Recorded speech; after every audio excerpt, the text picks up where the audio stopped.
Next இந்தியாவை பொறுத்த வரைக்கும் ஸ்டாக் மார்க்கெட்டோட ட்ரேடிங் டைமிங்ஸ் என்னென்ன அப்படிங்கிறது தான் பார்க்க போகிறோம்.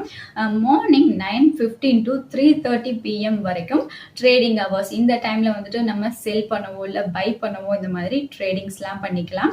அதே சமயத்தில் ப்ரீ ஓப்பனிங் செஷன் அப்படின்னு இருக்குது. அதாவது 9:15க்கு மார்க்கெட் ஓப்பன் ஆகுது அப்படின்னா அதுக்கு முன்னாடி ஒரு 15 மினிட்ஸ் வந்துட்டு ப்ரீ ஓப்பனிங் செஷன் அப்படின்னு மார்க்கெட் ஓப்பன் ஆயிருக்கும்.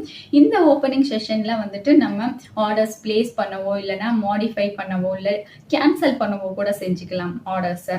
இந்த ட்ரேடிங் செஷன் எதுக்காக கொடுத்துருக்காங்க அப்படின்னா மார்க்கெட் ஓப்பன் ஆன அப்புறம் எல்லாருமே கடகடன்னு பை பண்றதுக்கான ஆர்டர்ஸை கொடுக்க ஆரம்பிப்பாங்க. அப்போ மார்க்கெட் வாலட்டிலிட்டி வந்துட்டு ரொம்ப ஜாஸ்தியா இருக்கும், டிராஃபிக் ரொம்ப ஜாஸ்தியா இருக்கும். இந்த மாதிரியான விஷயங்களை எல்லாம் மினிமைஸ் பண்றதுக்காக தான் ப்ரீ ஓப்பனிங் செஷன் வச்சிருக்காங்க ஒரு 15 மினிட்ஸ்க்கு மட்டும்.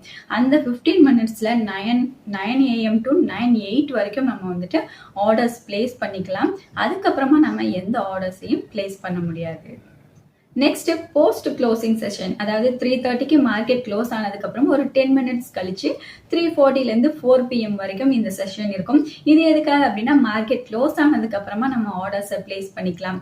ஆனால் மார்க்கெட் க்ளோஸ் ஆகுறப்ப நம்ம ஆர்டர் பிளேஸ் பண்ண வேண்டிய ஸ்டாக்ஸோட ப்ரைஸ், க்ளோசிங் ப்ரைஸ் என்ன இருக்கோ அந்த க்ளோசிங் ப்ரைஸ்க்கே வந்து நம்ம ஆர்டர்ஸை பிளேஸ் பண்ணிக்க முடியும்.